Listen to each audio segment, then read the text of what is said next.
Hey guys, so we're here at the Dallas World Aquarium.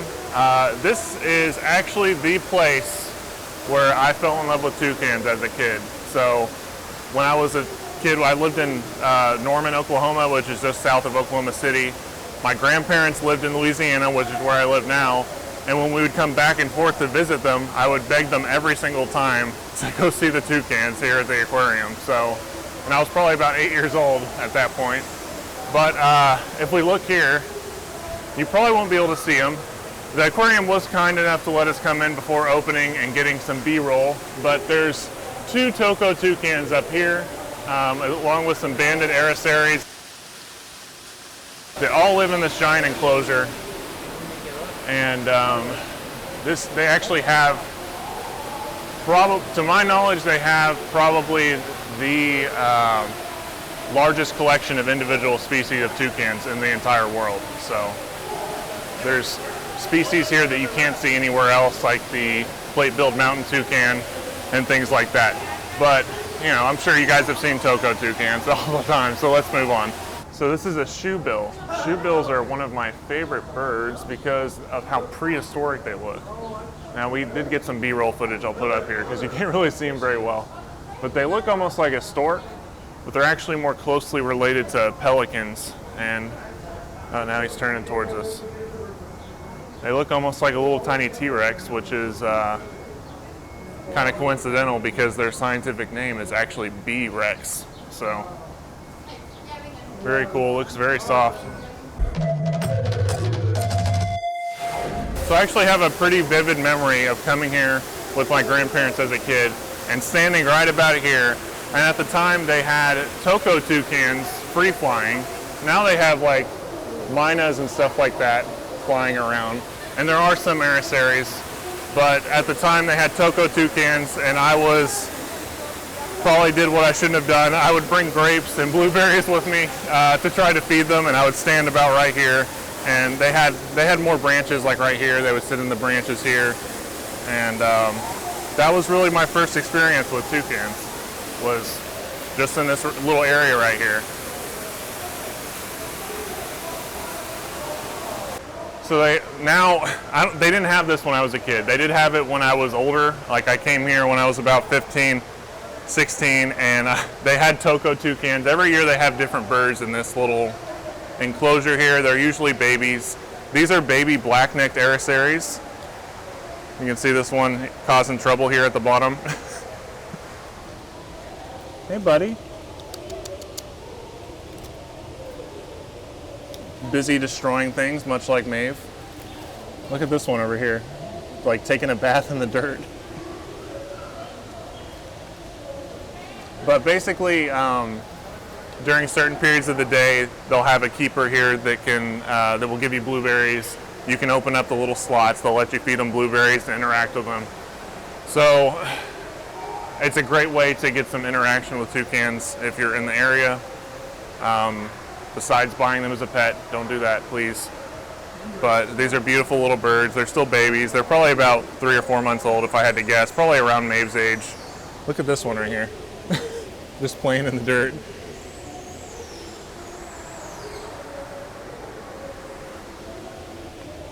Let me try to get some.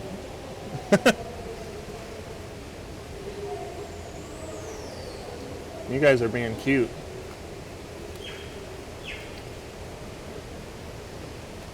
What are you guys doing down there?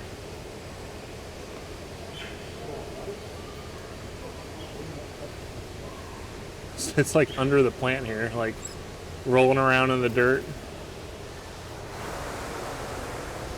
We have a pygmy marmoset here. I could be wrong. I'm not an expert in primates by any means, but I think this is the smallest. I know, well, it's the smallest marmoset. It might be the smallest primate.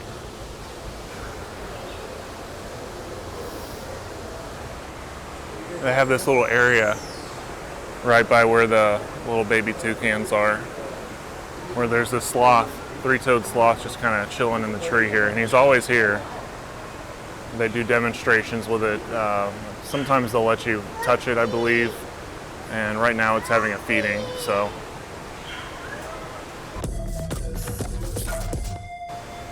So these are adult Blacknecked Eres, and if you look in the back, there's a emerald toucanet.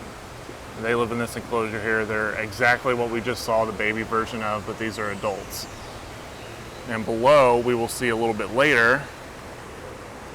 Look, they have a wicker basket to tear into as well, but down there's a green anaconda that we'll come across later. And there's their bowls, not too dissimilar from what, we see every day with my birds, so same food, everything else. So these are cacique nests that they just have kind of hanging out in the middle of the atrium here. There's a lot of free-flying birds. These cacique nests you might recognize because they are nests that toucans like redbills and tocos, like Maeve and Tupac, love to destroy, raid, and eat their babies. So it'd be really cool if I could get a hold of one of these and clean it up and make it something where one of the birds could play with in the future. I have no idea where they source these, but I'm going to have to try to find out because it would be a really cool foraging exercise for them, I think, and a good enrichment activity. So, but you can see just this. It's called the Dallas World Aquarium, but it's not really an aquarium, as you can see.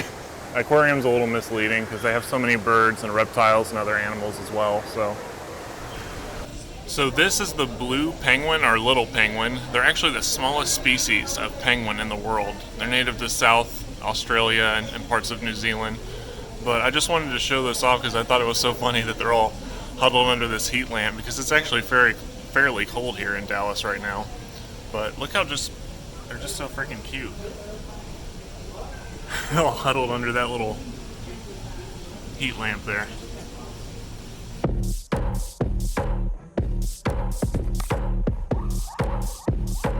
So in here, this is one of the coolest things they have here, in my opinion at least, because they have the plate-billed mountain toucan, which is not only near endangered or threatened in the wild, but I don't believe there's any other place in the country that has them on display. They're very unique. They look very different from other toucans. Their bill's much smaller. They look more in line with an Erisary than they do with a true toucan, and which is probably part of the reason why their genus is different from the main group of toucans, which is Rhamphastos. So, but they're housed here with Cock of the Rocks, which are a beautiful orange bird there with that crest, as well as banded Erisaries and others. So these are really fascinating birds. They make a very different call, almost like a donkey in the wild. Well, they do here too, of course, but this little bald-headed Danny DeVito looking thing is a capuchin bird. And it's also housed here with those plate-billed mountain toucans. Oh, his buddy's coming over. What's up, buddy? Such a peculiar looking bird with that bald head and that big feathery mane around it. Looks like someone just plucked their head feathers out and just threw them back in the pen, but if you look down in here, there are 3 toco toucans in here. It's so weird to see some of these tocos because they're so much smaller than Tupac. Both of these that are in frame right now appear to be female, but I've come here before and they've come up to greet me and they'll let you scratch their beak and stuff, which you're really probably not supposed to do, but they're rarely up here at the top though. So, but you can get a good view of them from this angle, and I always stop here and watch them for a little while because it's just interesting to see them in this big enclosure like this, and I love to get some photos of them as well. So winding down around here, if you look here, is another plate-billed mountain toucan, this time much closer. And this guy I'm always friends with when I come here. He'll let me scratch his beak sometimes and stuff. But this guy's super cute. He's got just beautiful green and yellow around his eye. And probably the rarest toucan that you can find in captivity. So, much smaller than the larger toucans, of course, more in line with an Erisary, like I said, but beautiful nonetheless. And they live in here with tamarins, which is a little bit unique, but the Erisaries aren't nearly as aggressive. Erisaries and the mountain toucans aren't nearly as aggressive as like tocos and larger toucans, so works out. Up here on the right is one of my favorite Erisaries. It's a fiery-billed Erisary. It's got a brilliant orange. It looks a lot like a collared Erisary, but with a brilliant orange, fiery looking beak, almost like a Toucan's. Of course, much smaller.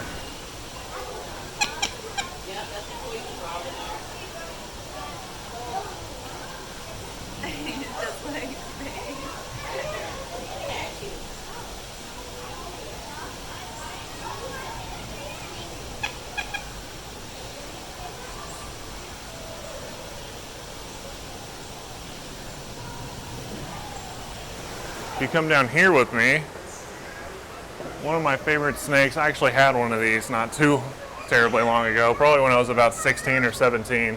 I had a baby green anaconda, and that was during my period of time where I was like coming into my own as far as animals go, and I was like, well, probably not the best idea to have the heaviest snake in the world in my house.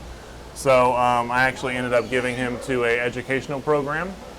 I believe it was a male, I'm not sure, but they just have the coolest texture on them. It's like a rubbery, it's like a mix between how a snake and a fish would feel like if you were to put them together. It's just so soft, velvety and rubbery at the same time. I miss that snake all the time. It was probably the coolest thing I ever had, but they're just such beautiful animals. This one looks like he's had a rabbit probably sometime in the near past.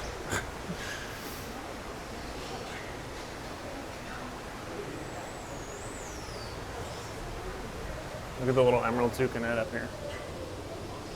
And this is what I was talking about earlier when we were above and we were seeing those Erisaries and toucanets. Right above us, we can see some of them because it's kind of just part of one big enclosure. So, with separations, of course. Up here, if you can see, are these curl-crested Erisaries, which are by far my favorite Erisary. I've talked about this before, but they have a little perm on their head. They're just super cute, they're super gentle, they're super friendly. You can't really see them very well here. Here, let me try to get up closer. This one's chilling on the ground for whatever reason. He's trying to rip that plant up just like the other ones were.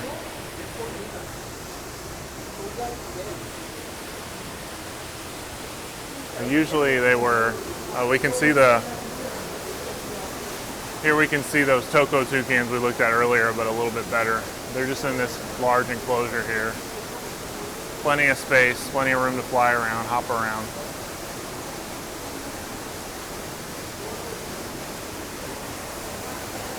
And typically, well, first let's check out this because there's two-toed sloths here in this enclosure. I believe they're two-toed sloths. Yeah, they are. So they had that three-toed upstairs and the two-toed here. And then those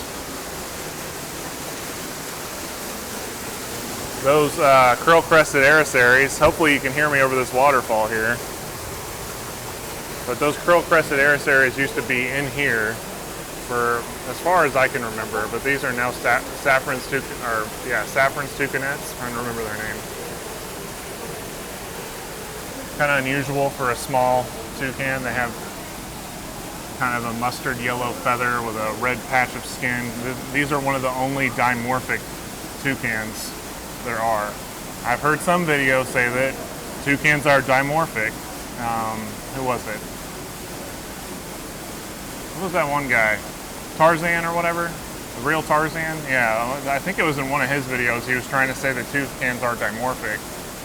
About 99% of them are not. I think this is the only species that actually is. So. And it's about to poop. No, did it poop? Yep. I got a nice pumpkin down here. Now we're down to the part where it's a lot quieter, but you know, it's the fish part. Let's be real, we're bird people, so we're not going to spend too much time down here. But these jellyfish are really freaking cool, I won't lie. Especially with the ultraviolet light. Just beautiful. It's amazing the range of organisms there are in the world, just how different they are. This is one of the best places you can come and really compare that because you have weird birds like toucans upstairs, and then you come down here and you see these weird membrane-looking, squishy, fluorescent creatures that are just, I don't know. I don't know much about fish, of course, but it just fascinates me. Just the diversity and wildlife there truly is in the world. And if you check out these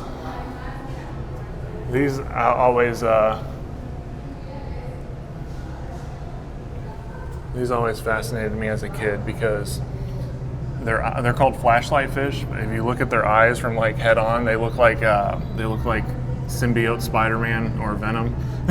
So I always called them the Venom fish when I was a kid. You can kind of see one there on the left side. I can get some down here a little bit better. It's hard to really see like the shape of their body. Maybe I can, there you can see that one pretty well down there. Doesn't it look like black suited Spider-Man? It's crazy.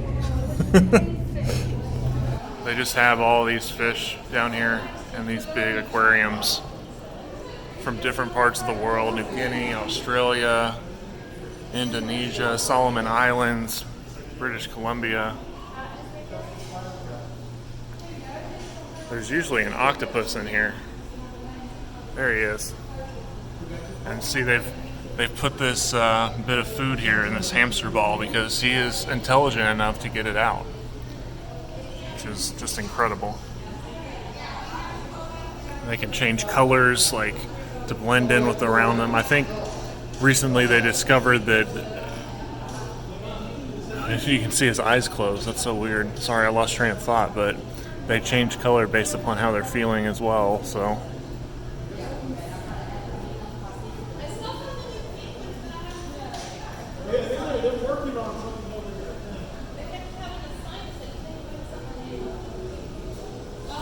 So he's just got the wind in his hair. Just want to stand next to this thing real quick so you can get a size or just an idea of how big it is. Look at its eye here. Isn't that crazy? How big its suction cups are, like compared to my hand. I'm like 6'5", so I'm a pretty tall dude. And this thing still is, it just looks massive. So get up like right here if you can see his eye. Just amazing.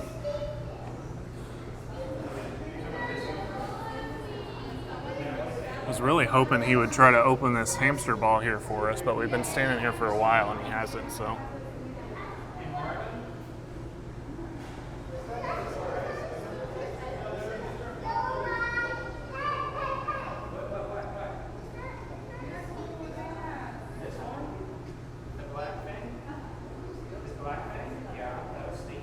And this is probably what you're going to see the most in their promotional advertising. This is this giant walk-through tunnel with just sharks and sawfish and all kinds of crazy cool stuff around it. Got some good acoustics in here too. Take a look over here, you can see there's sharks down below. It's probably going to be hard to see with the reflection. But if you look up through the top, you can see where we were earlier. And this whole place is just kind of one, it's almost like it's one ecosystem. You can see where we were with the toucans earlier today, just straight up through the ceiling there. And this whole thing was built in this, I believe it was an old abandoned warehouse that they just took and converted into what's essentially an indoor zoo. So, but it's just an incredible place. It's not as big as a normal zoo, but there's just so much to see. It's so densely packed. It's amazing. And look at the sawfish's belly here. Look at his face. Or this, it's not his face, but look, it looks like it has lips. And like little squinty eyes.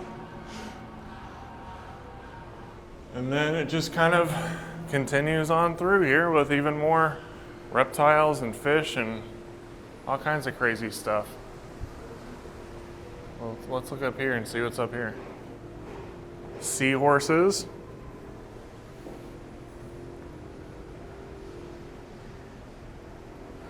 think there's some basilisk lizards in here. Oh, there he is.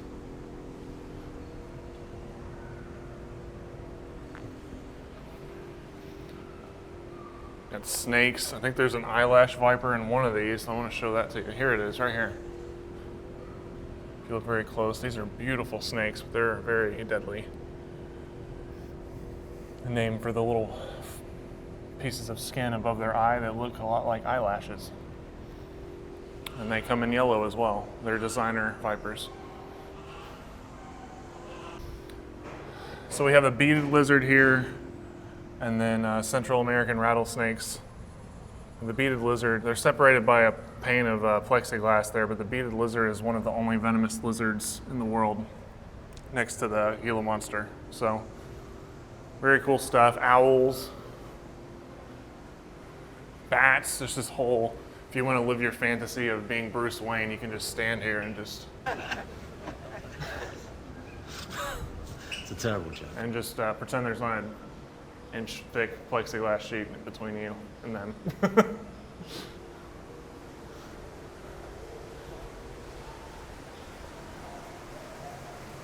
And we're just kind of getting back out into where we were before, but down low. We have the red-eyed tree frog here. We probably won't be able to see them, but I want to talk about them. He's in that back corner there. I want to talk about them because as a kid, I was obsessed with these little frogs because of just how beautiful they are. And I always wanted to go, there's one in the glass as well. I always wanted to go to the Rainforest Cafe as a kid because their mascot was the red-eyed tree frog. And I begged my parents for one all the time, but alas, I never had one.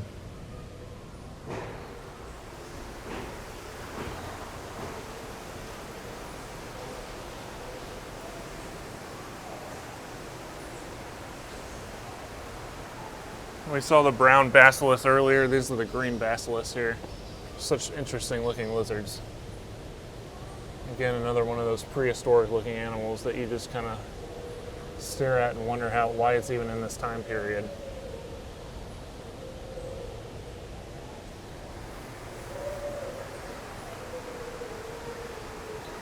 There's American alligators down here, I think.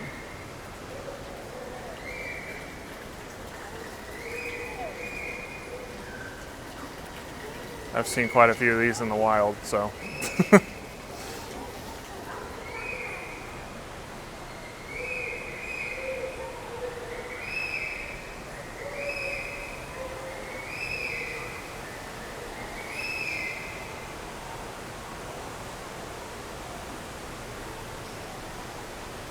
There's the harpy eagle way up there. If you guys look, you can spot way up in the canopy. Try to put my finger on it. Right there. There's a harpy eagle. It's part of an exhibit we haven't come across yet. But that just shows you how connected all this stuff is. Because down here we have rays and we have different fish in this giant aquarium here as well. So in here, if you look, there's an ocelot, which looks like, a house cat and a cheetah had a baby, or a jaguar. They're beautiful cats. I'm not a huge cat person, It's got a piece of fish there, though. There used to be a jaguar in here, but I don't know what happened to it. A few years ago. I think they may be adding hummingbirds or something on the other side. I'm not sure. But if we continue on this way, next to toucans, this is my absolute favorite bird in the world. Second only to the toucan, like I said, and that's the harpy eagle. And we probably won't be able to see. Oh, there it is up there. We were lucky enough to get B-roll footage of it this morning before opening, of it eating. So you're probably seeing that now, but these are just massive birds. Probably the most powerful raptor in the world, powerful bird. They have talons the size of a grizzly bear's claws, if not larger. Just fascinating animals. And another interesting thing about them is they can have a symbiotic relationship with Eris. So the small toucans will nest right below where their nest is in the tree cavity, and the harpy eagles know that the Eres are too fast for them to catch, so they leave them alone, and the harpy eagles essentially chase away all the predators from the Eres babies. So you can see on the screen here, there's a great documentary about harpy eagles. I forget what it's called exactly, but I'll put it in some text on the screen. So basically, they will nest in a tree like that. And the Eres assist them in sensing danger as well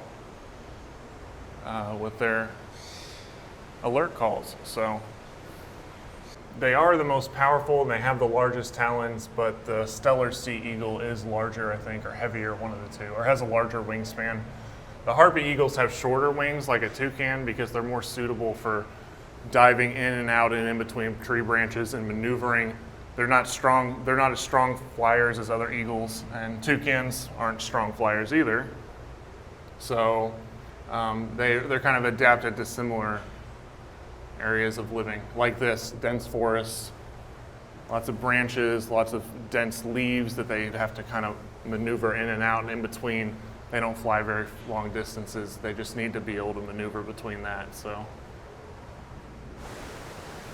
these flamingos here, an interesting thing about the flamingos is the fact that they actually get the color of their feathers from their food. So from shrimp and things like that they would eat in the wild, that's what turns them pink. And in places like this where they don't have a wild supply of crustaceans and shrimp and things like that, they have to supplement it with carotenoids in their food. So if you look in their food right there, you can see how it's like kind of a pinkish red. And when they eat that, that's actually what gives them their color.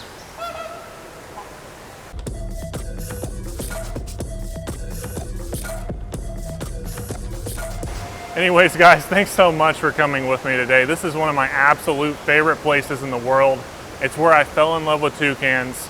You can experience all kinds of different toucans in person here. I highly recommend you come and see it if you're in the area. And if not, I drove 3 hours to come here and see it, and I have toucans at home. So that tells you how cool it is.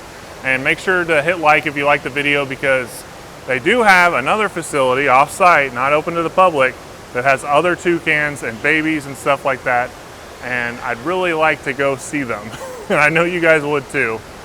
So make sure to let me know in the comments if you enjoyed it. Check out our merch, of course. I'm not wearing the merch today, but I'll throw it up here for you to look at. And we'll see you next time. Guys, look what we have. Toucan merch. And it's Maeve approved. We now have an array of brand new designs on both hoodies and long sleeves for this winter, and they're my absolute favorite yet. Plus, all proceeds go towards helping the birds and rescuing new toucans in the future.